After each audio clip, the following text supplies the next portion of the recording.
Hello, welcome back. Here we go, 6 mark questions, everybody's favourite, okay? Here I am, sat on a Friday night, working hard so that you guys can get the grades that you deserve. So listen carefully, and we'll go through the 3 6-mark questions that we skipped on the first 3 videos I've done. So, have a little look at this biology one. The picture shows a crop of corn growing in a field. Farmers try to produce the largest yield of corn. The corn plant grows tall and needs space between rows. Weeds grow in the spaces and insects quickly spread and damage the crops. Farmers usually spray their crops with chemicals to kill the weeds and insects. Scientists have genetically engineered corn plants to increase the yield. Alright, so here we go. Move to the question. So the question is, describe and explain the different ways in which the corn could be improved and describe the steps needed to genetically engineer the corn. Right, so what we probably should do is I'm thinking you're going to take 5 minutes and you're just going to write down some notes, what you think you need to put in there, okay? So if you're putting down like 6 decent points, then we can have a little chat about them in a minute. So, pause me now. Right, well done. So let's have a little look at the mark scheme to see where all these hidden gems are. Have a little look through your answer, see what marks you can give yourself, and hopefully we're going to be looking at 6 marks out of 6. So here's the mark scheme. It looks a bit complicated. If we just look at the left-hand side to start with, what the marker will do is they'll put it in a level. So it's either going to be level 3, level 2 or level 1 answer, and those are associated with the marks. So obviously we want to be getting in the level 3 or at least in the level 2 categories. And so let's just have a little look what it says. So it says that for a level 3 answer we're looking at isolate one suitable gene, there it is, and, so this is really key, so you have to describe in full the steps in genetic engineering with detailed explanations, okay? So it's pretty impressive if you get into the level 3 thing. But if you're thinking about it, describing in full the steps of genetic engineering and how to and what gene is suitable shouldn't be too hard. So if we have a little look over onto the right hand side, you should notice that what they're looking for is something along the lines of like a gene for herbicide resistance, okay? So that part, that is what we're talking about when we isolates one suitable gene. So a suitable gene could be a gene for herbicide resistance. Now, when they're talking about describing full the steps in genetic engineering with detailed explanation, we are looking for, obviously, the first step is to cut the suitable gene using an enzyme. Then that second step is a method of insertion. So how are you going to get the desired gene into the plant cell that you want it in? And for example, here they've got the method of insert the gene into corn using a vector, a plasmid, or a virus, okay? So not as hard as you would first think, okay? If you can talk your way through step by step how to do a genetic engineering, how to get a desired genetic trait into another cell, then you're halfway there, yeah? You'd be picking up loads and loads of marks. And as usual, always remember that in the higher tier paper, you're looking at 33% of the marks and you're looking down the barrel of a C. So even if you targeted a C and you're aiming for a C, just getting 2 marks will get you there, okay? Obviously we want to aim for level 1 and level 2, but just put something down and you're going to be getting marks. So just look at level 1. If you're just talking about what features you would want in your corn, so crop doesn't allow pests to eat it, crop resistance, crop can compete with weeds, all these different things, that would just get you those 1 or 2 marks that might make the difference between a C and a D or higher up, okay?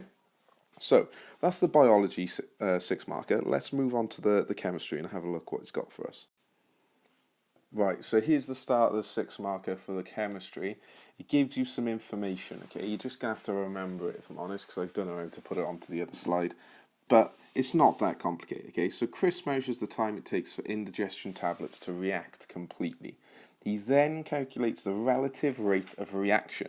He does 4 experiments, okay? So experiment 1, we've got a volume of acid, we've got concentration of acid, temperature, and relative rate of reaction, okay? So what you can see is that the fastest reaction over here has got 50 acid, 2 concentration of acid, and a temperature of 40, and we've got our slowest reaction over here, which has got 50 acid again, only 1 concentration, and again 20 degrees C acid. Okay, so just bear that in mind when we move on to the next slide and it starts asking you the questions.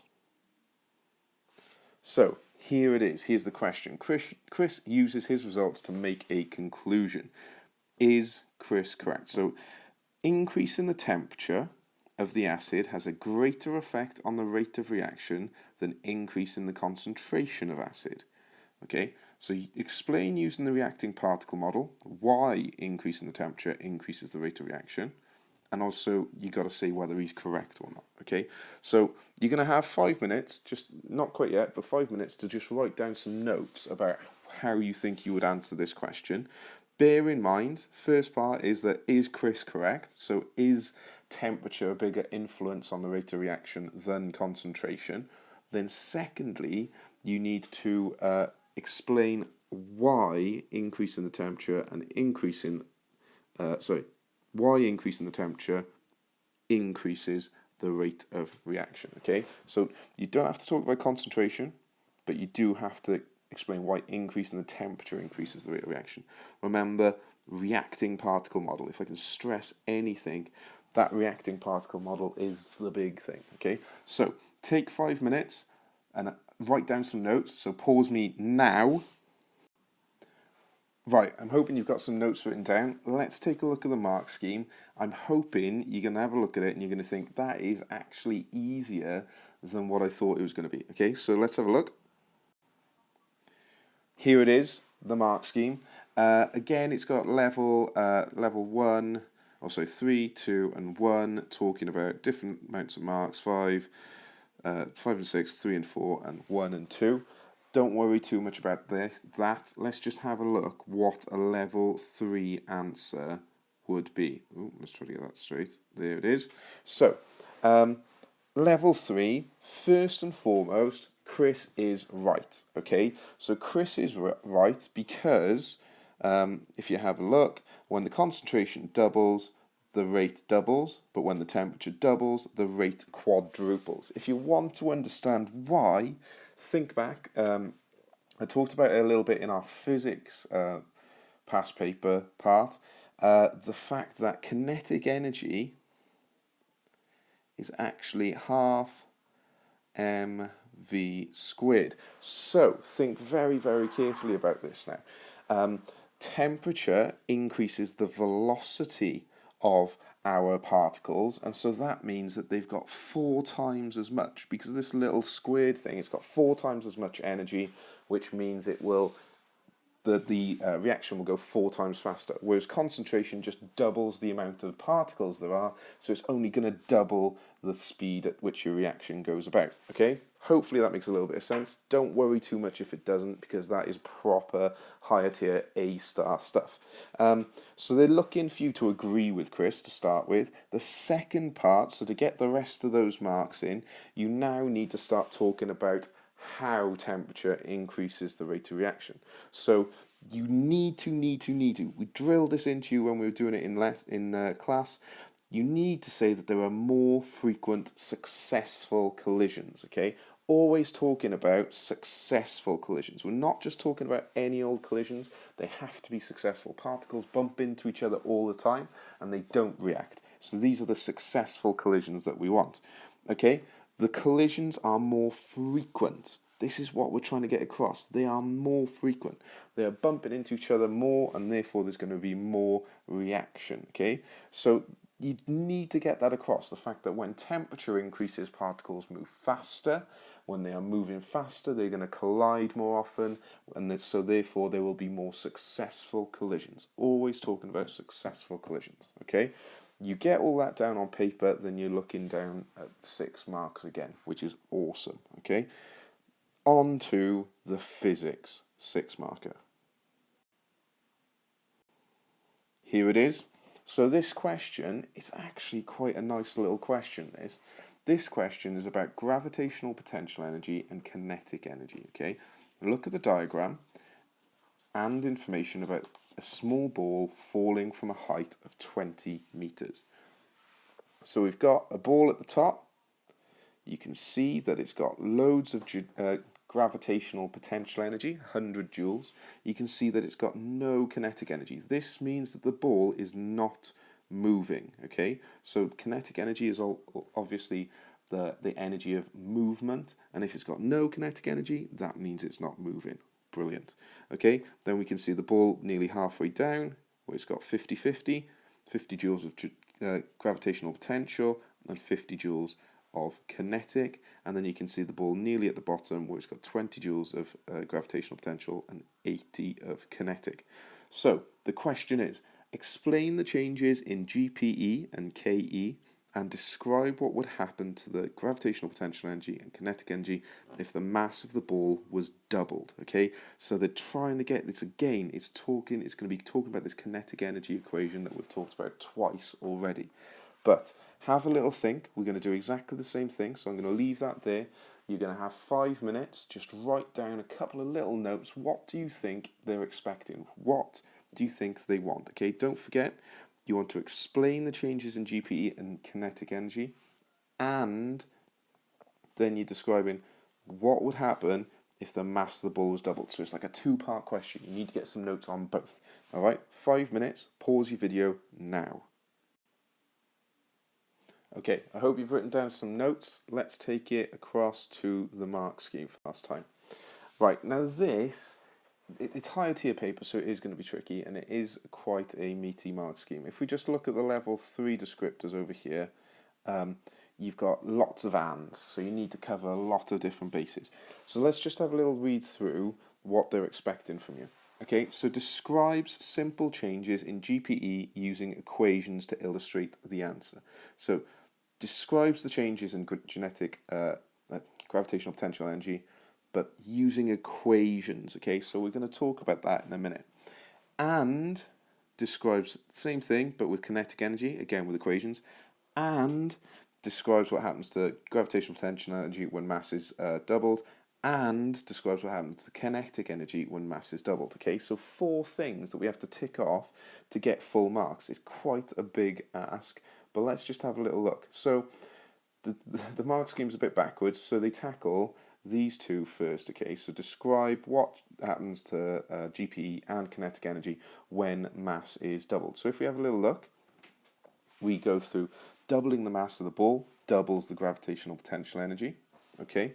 So that and that, doubling the mass of the ball doubles the kinetic energy, is straight away those 2 things ticked off. We need to remember that when we double the mass, the energy is doubled, okay? Don't worry about if you double it, it quadruples like we had in the last 6 mark question. Double, it doubles. Done. Happy days. Those 2 things over here, so describe what happens. That's ticked off and that's ticked off, okay? Let's get into the changes in gravitational potential energy and using the equation to help us out, okay? So first off, if you just state the equation, so equation for gravitational potential energy is mgh, mass times gravity times the height, okay? And it always depends on the height that it's at, okay? Then we need to state the equation for kinetic energy. The equation for kinetic energy is handy, it's just there as well. Kinetic energy is half mass times velocity squared. What you could also include in there is something that's very important that we mentioned when we were looking at it, is that the total of kinetic energy and gravitational potential energy is constant. It always adds up to 100. Yeah, so those are kind of the points that you could start making. The last thing, just simple descriptions of the changes in gravitational potential energy and kinetic energy, could be just that gravitational potential energy decreases or goes to zero. It's as simple as that. Kinetic energy increases, goes to 100. Okay, how you link that back to your equations up here is that you have to talk about the fact that gravitational potential energy depends on the height, so that bit that we've highlighted here, and so obviously when it's moving down, so when it's going from up here down, it's losing height, and so it's losing gravitational potential energy. But then if we talk about the fact that kinetic energy depends on velocity, yeah, as it moves further down, velocity is increasing, and so it gets more kinetic energy. So down here, it's got lots of kinetic energy because it's moving fast. It's got very little gravitational potential energy because it's very low, whereas up here, it's got lots of gravitational potential energy because it's very high, but it's got no kinetic energy because it's stood still. Okay, if you can get those points across, again, we're looking at another 6 marks. Now I know everyone really struggles with 6-mark questions. However, as you can see, here are 18 marks up for grabs that aren't actually that difficult. They are tricky, but they aren't that difficult. They aren't unmanageable. Okay, 18 marks can make the difference between not just like a C and a D grade. 18 marks can make the difference between a C grade and an A star. Okay, so you need to really, really work hard at these 6-mark questions. I think I'm going to be having a little focus on these the next couple of videos, and yeah, we'll hopefully we'll get really, really good at doing them. Okay, I hope you've enjoyed it. I hope it's valuable again, guys, and yeah, stay classy.